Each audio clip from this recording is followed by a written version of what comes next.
Shalom Bapak Ibu, sahabat Galilea yang diberkati oleh Tuhan Yesus. Apa kabar hari ini? Mari saudara kembali kita bersaat teduh. Kita mau baca dan merenungkan firman Tuhan sebelum kita beraktivitas di sepanjang hari yang Tuhan berikan kepada kita. Amin. Mari kita berdoa. Segala kemuliaan hanya bagimu Bapa di dalam nama Tuhan Yesus. Oleh kemurahan-Mu saja kami ada sebagaimana kami berada di hari ini. Terima kasih untuk penjagaan dan penyertaan Tuhan di sepanjang malam yang telah berlalu, dan anugerah-Mu kami terima hari ini. Kami sehat, kami kuat, kami dapat melakukan ini dan itu, tugas dan kerja kami di sepanjang hari ini. Kami hendak baca dan renungkan firman-Mu, urapi kami dan buka hati pikiran kami. Roh Kudus akan menyingkapkan segala rahasia kebenaran firman-Mu, urapi hamba-Mu di dalam nama Tuhan Yesus. Haleluya. Amin. Bapak Ibu, Yohanes pasal 5 ayat 24, Aku berkata kepadamu sesungguhnya barang siapa mendengar perkataanku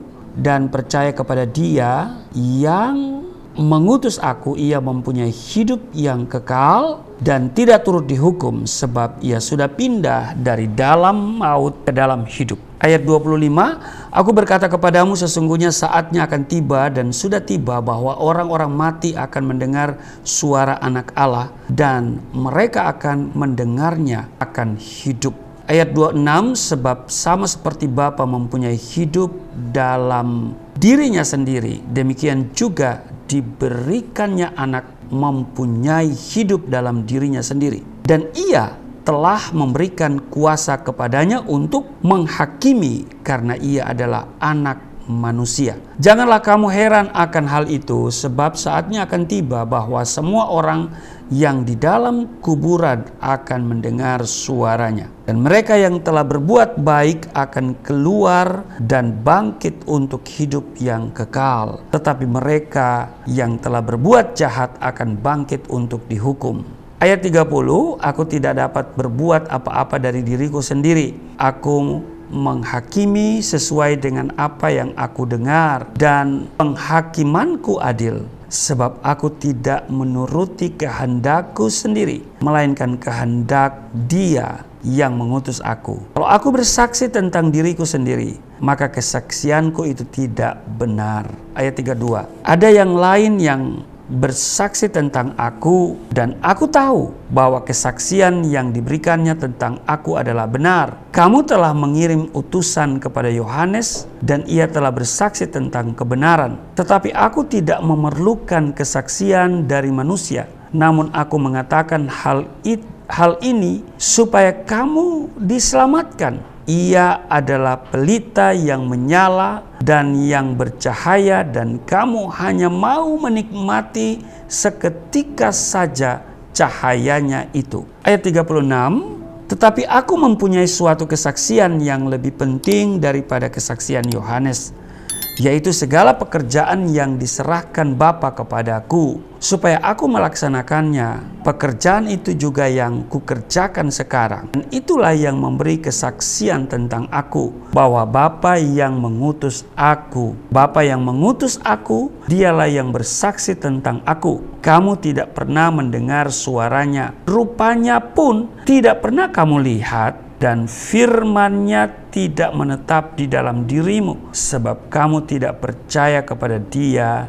yang diutusnya. Ayat 39, Kamu menyelidiki kitab-kitab suci, sebab kamu menyangka bahwa olehnya kamu mempunyai hidup yang kekal. Tetapi walaupun kitab-kitab suci itu memberi kesaksian tentang aku, namun kamu tidak mau datang kepadaku untuk memperoleh hidup itu. Cukup panjang ya, Yohanes 5, 20, 24 sampai 40. Saudara sahabat Galilea yang diberkati oleh Tuhan Yesus, ketaatan kepada Kristus adalah satu-satunya jalan bagi para murid untuk belajar lebih banyak tentang kebenaran. Tuhan Yesus tidak menghendaki muridnya mengikuti apa yang mereka anggap tidak benar, karena tidak seorang pun mau mengikut Kristus bila mereka tidak yakin akan kebenarannya. Memang ya, jadi tidak seorang pun yang akan mau mengikut Kristus bila mereka sendiri tidak yakin akan kebenarannya. Nah, saya ambil keputusan untuk ikut Yesus karena saya telah menemukan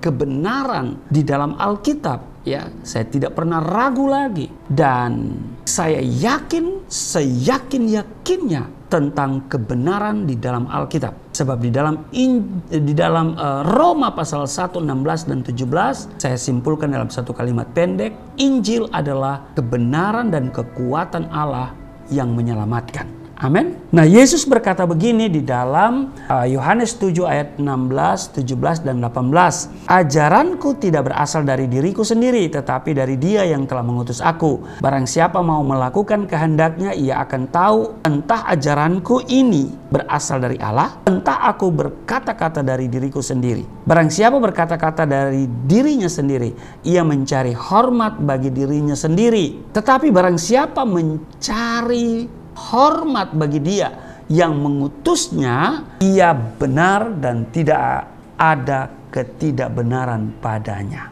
Nah, untuk membuktikan bahwa seseorang mengasihi Tuhan, indikasinya adalah ketaatan. Ajaran inilah yang ditekankan oleh Yesus kepada murid-muridnya pada malam menjelang kematiannya saat mereka berkumpul bersama. Yesus berkata begini, jikalau kamu mengasihi aku, kamu akan menuruti segala perintahku. Yohanes 14 ayat 15. Perihal ketaatan ini, Tuhan Yesus tidak hanya bicara, tetapi telah meninggalkan suatu teladan hidup. Ketaatan yang mutlak kepada kehendak Bapa adalah prinsip yang menguasai seluruh kehidupan Yesus Kristus. Dalam sifat kemanusiaannya, Yesus tidak pernah menentang kehendak Bapa sehingga hidupnya dipakai oleh Bapa secara penuh untuk mencapai tujuan yang telah ditentukan oleh Bapa.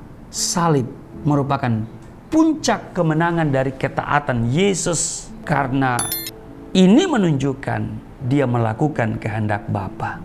Ketaatan total tanpa kompromi, bahkan sampai mati di kayu salib. Jadi sebuah ketaatan total tanpa kompromi, bahkan sampai pada kematiannya. Bapak Ibu, sebagaimana Tuhan Yesus dengan segenap hidupnya melakukan kehendak Bapa, demikian pula seharusnya kita hidup dalam ketaatan kepadanya. Inilah syarat yang tidak bisa ditawar. Ini adalah harga mati untuk menjadi murid Kristus. Yaitu apa? Taat. Nggak boleh ditawar-tawar. Ini sudah harga mati.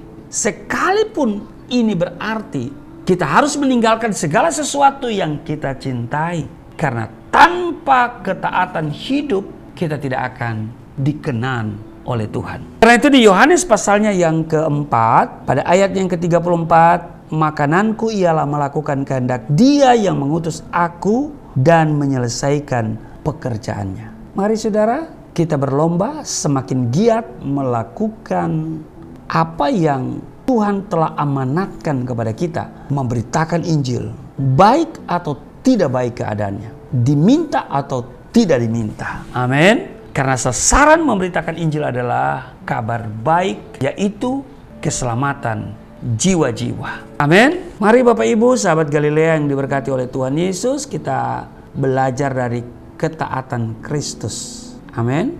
Dan saya katakan bahwa Kristus adalah teladan ketaatan. Dia taat sampai mati di kayu salib. Dia tidak kompromi sampai Dia dieksekusi mati. Amin. Biarlah masing-masing kita mau hidup dalam ketaatan, sebab dengan hidup taat kepada Dia, kita akan dikenal bahwa kita adalah murid Kristus. Tuhan Yesus memberkati. Mari kita berdoa. Terima kasih Tuhan untuk hari ini. Kiranya kami akan selalu hidup dalam ketaatan, sebab Engkau adalah teladan ketaatan itu. Berkati seluruh sahabat Galilea di mana saja mereka berada. Tuhan berkati yang sakit disembuhkan, yang letih lesu berbeban berat diberikan kelegaan. Di dalam nama Yesus, yang terikat oleh dosa dilepaskan. Kami mengalami pemulihan. Berkati seluruh sahabat Galilea dalam tugas kerja mereka hari ini. perlindungan Tuhan sempurna, dan ada target, ada bonus yang mereka raih. Di dalam nama Tuhan Yesus. Haleluya. Amin.